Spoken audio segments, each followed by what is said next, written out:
Heidegger raises a question in connection to Jakob von Uxel, if that's how you pronounce it, concept of the Umwelt, of the environment. We're very familiar, and indeed, all our lives, the word environment has been um, surrounded us. We have no time when that was a novel concept to us. Maybe we heard it maybe we remember it when we heard it, just as we sometimes remember when we hear an unusual word. Um, there were other words in the past for environment, for the surrounding world, but in this specific connection, Heidegger speaks here of the animal, and Heidegger is said, still here in the 38, 39 lectures, we're still staying with the essay on history. Heidegger says the way Nietzsche is, according to his interpretation, the way Nietzsche is coming to history is through the determinations of the animal and the human being, which we can also call forgetfulness and remembering. He says, so we have something like the lustrous white fur of a rabbit's ear. Is that where we come to the outside of the rabbit? Where's the outside and the inside here? Nietzsche is, especially in this issue of the Germans falling into this difficulty of the quote unquote inwardness. Their historical knowledge is like stones bouncing around in their stomachs that they're carrying with them. How so far has the inwardness alienated them from the outwardness and created the disposition by which one can pride oneself on one's inner culture and yet live outwardly miserably. We have here a quote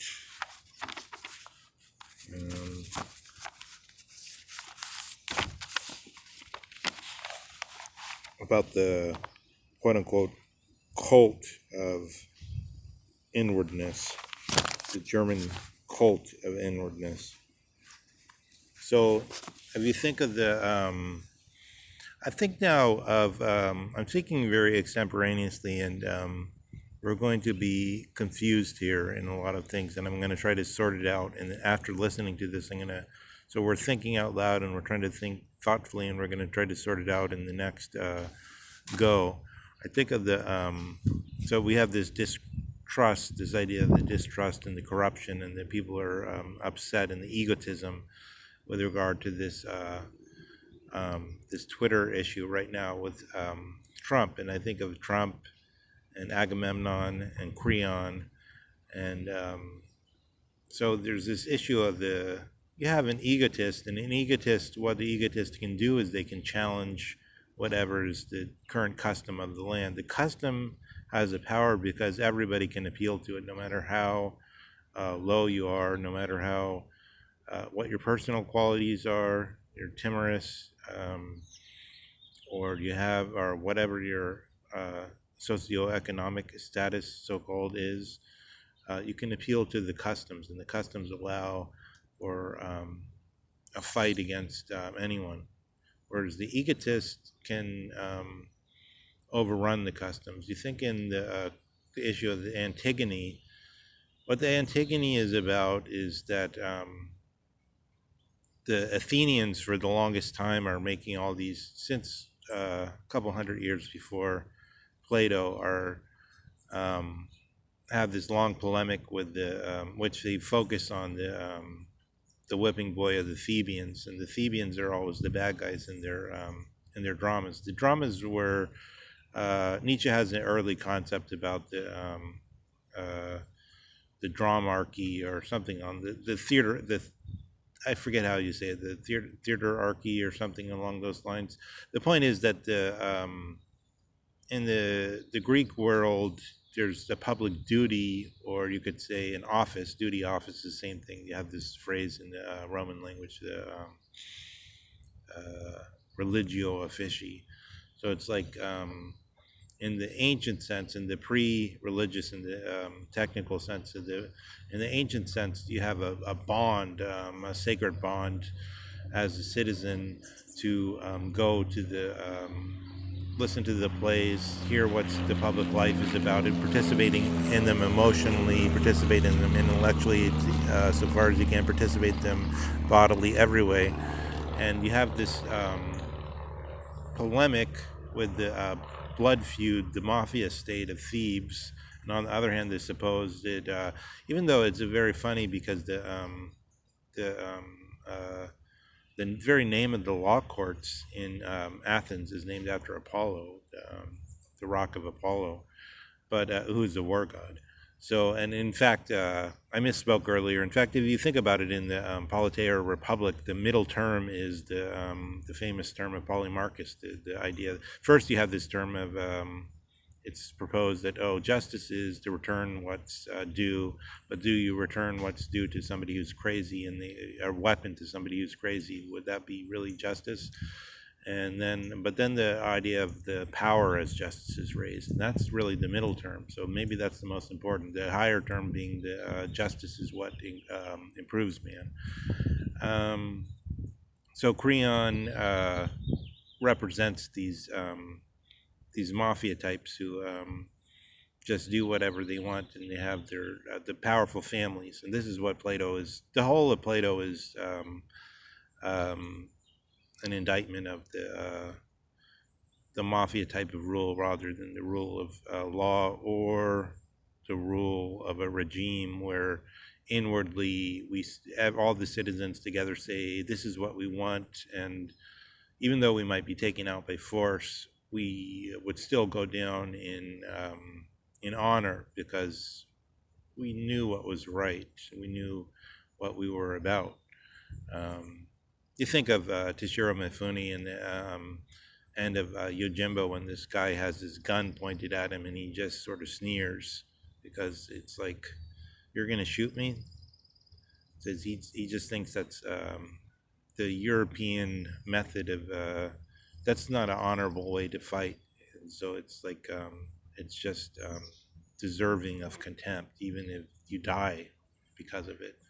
If you have this kind of citizens understanding, this is quite different than what we live amidst, where there's just there's powerful customs, and they can be then degraded as merely as like you think of in the Maoist culture of the Red Guard supposedly spontaneously comes into power, but really because of the extreme propaganda and the education. So here, then you have the concept of the modeled on this idea, also modeled on the Soviet idea of American view of Soviet propaganda. You have the idea of the political correctness. So, what is the egotist? Then the egotist is somebody who can not be. It's like Zeus. It's like, I can win a tug of war against the whole country, so far as they're just appealing to the custom. So then there's this long question of whether the law is just a custom, is just something that happens to be, or whether it's the right thing. And you've always had egotistic individuals that could challenge that, whether for right or for wrong. I think of Agamemnon here with regard to this inwardness question. Achilles is supposed to have, so this is a standard thing in the, what the classicists is tell you. Achilles is so stupid he can't understand honor on its own without connection to the girl Briseis, who is supposed to be his prize for what he's done for the contingent of the Argives. He's supposed to, King Achilles, with this great resplendence, must have the beautiful girl Briseis as his prize. If he's stripped of the prize by this egotistical Agamemnon who doesn't care about the rules. He has no honor. He doesn't understand. It's analogous to the idea of wages. So one can say today, with the vast encroachment of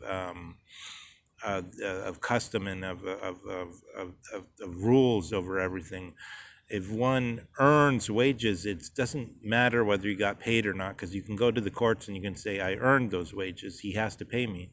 But at this time, it's not clear that if you don't get the actual thing, that you really deserved it. It's the things have to go together. So the idea is, Achilles, if he's stripped of his prize, he doesn't even have his honor. He can't go down in honor. He doesn't have the inwardness isn't powerful enough for him to understand that. It has to go together still. The inwardness and outwardness can't be separated in that way and still make sense. So he goes and cries on the river to his mother and so on. And people today mock that idea of this emotional outlet.